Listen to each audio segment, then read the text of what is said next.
Is the UFC going to Netflix? Well, it may be possible. Just recently, after UFC 299, Dana White got to sit down at a conference, as he does after every show, and he kind of hinted about where he might go. And just to preface to you guys, his deal with ESPN will be coming due, I believe, through 2025. So they have about a year left or two, which I understand is probably a good time to start thinking about where they go next. You got to be on your toes, and you really got to see out in the future. And so let's go to Dana White and see what he says here in this interview that he did with a reporter about the upcoming fight about Jake Paul and Mike Tyson. And here's what Dana White had to say to a reporter asking the question. You guys know what I think of that stuff. That said, it is on Netflix, which is a new development, right? Them getting into live sports. Obviously, you have a TV deal coming up soon. I think that Netflix should have gotten into live sports years ago.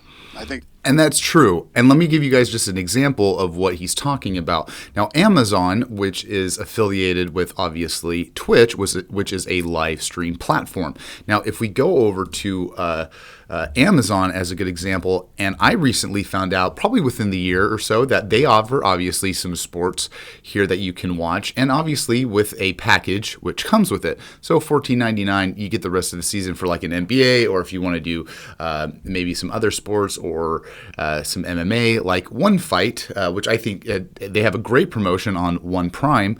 They do lots of mixed martial arts. They do Muay Thai, obviously, with on their fights, sports combats. They do boxing, but Netflix doesn't. So let's go back to what Dana White has to say. I think they're late to the game, but they are a force. They're a force, man. And when you look at the amount of homes that they're in worldwide. You guys heard me talk about this show, Reacher? I posted about it. I love that show. I hate fucking TV. I don't watch any TV shows, hardly ever. Don't watch movies anymore. But I love the show Reacher, right? I can watch Reacher whenever I want to.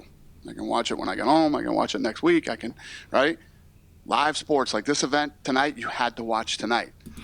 Now, what I think he's alluding to, and what could be possible, and in my opinion, is one of the best things that to offer with streaming platforms is actually the ability to rewind and watch the previous, or at least the beginning of the fight, because sometimes we might be late to it. But what I think he's alluding to is that part of the subscription that you might have, let's say it's $100 or $1,000 a year, something interesting like that would be enticing to me. If I'm like, hey, for $5.99, something ridiculous, I guess, but you can have all the free pay-per-views that you want on Netflix, and with that, you get the fight library.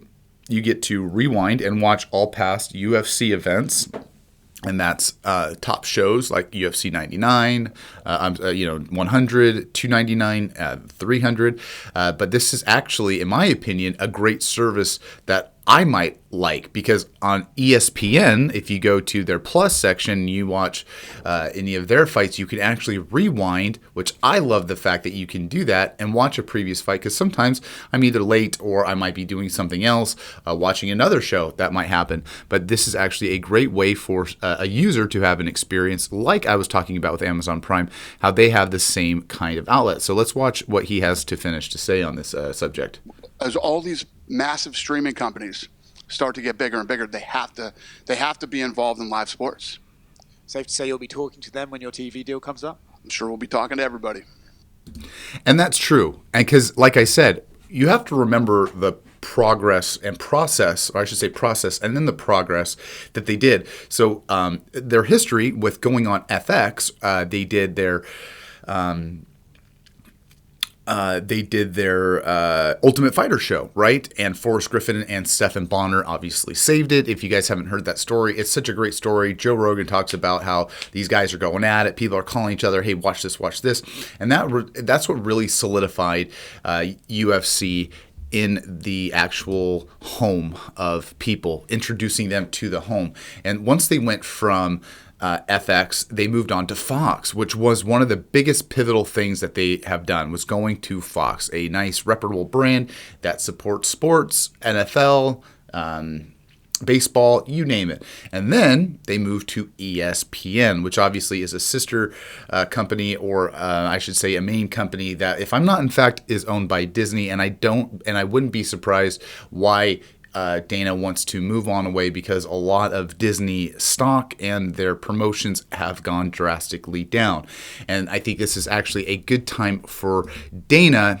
And this is going to kind of allude to some other things too, is that he is going to be everywhere. And like I said too, if we go back here to Prime, I just want to show you guys a good example. When you're able to look at, I can go on what's on right now, I can click on it, and it gives me right to there. And once I go on to the sports game, or if I want, I can actually go and rewind that game. And I don't know how much, I don't know how else to tell you, but oh, it's not doing it on this one, but whenever I watch it on this or ESPN, I'm able to go backward. But my point is that with these new streaming services, they really do need to be involved. And with Prime already in it, Netflix is lacking. And I wouldn't be surprised if, and remember, deals don't always work out. So Dana has done so many deals and trying to give, which I love the fact that he really wants to give back to the people, right? He's like, I want to put on fights that people want to watch. And him doing promotions like that is what is so enticing. And just to give you guys one more thing that I absolutely love is that, Dana now has these 2 new sporting events. We've got Slap, that he bought, and we have also UFC Underground, okay, and that's where we have a lot of the BJJ action coming up. So what my point is that Dana has now a few different sports elements, not only UFC, not only Brazilian Jiu-Jitsu, not only Slap. He is now wanting to go into the streaming services like Netflix, because that's a powerhouse. He already tackled FX. He already tackled Fox. He already tackled ESPN. I now see why he wants to go into a streaming platform, especially one such as big as Netflix. Because in my opinion, if I had to choose between 2 or 3 streaming services, I would like to pick either like Netflix, Hulu, or Prime, and that's it. I would love to get rid of ESPN, because those are the things that I watch. I enjoy those, and that's why Hulu, Disney, and ESPN packaged up, because they're all obviously owned by Disney. But the fact that you kind of share a similar, I don't know if you know this, I don't know if you think about this, but we all kind of stick to what we like, right? Some people like Reddit, some people like Quora, some people like Safari, some people like Mozilla Firefox, and we like to keep in our realm, right? We like what home feels like. Netflix feels like home. So my point to that is, if he can bring something as big as the UFC underground fight, underground BJJ or Slap to a streaming service, that just opens up so many doors. And YouTube could be a interesting feat. I don't think he would really go there, but Netflix, what of a powerhouse they are, would be astronomical for Dana White and the UFC. So I want to know what you guys think, if that's a good move for him. But I wanted to talk about the subject and see where this could go. But I'm really excited, and I'm really looking forward to what the new UFC is going to be right after UFC 300, because I think after that fight, I think there's going to be big milestones. And I do have to say, what perfect timing, right? We're finishing up with UFC 300. This is like a new beginning that I think Dana White can just start focusing on new ideas, new implementations, and I cannot wait to see this happen. So with that, I will see you in the next video. Thanks again.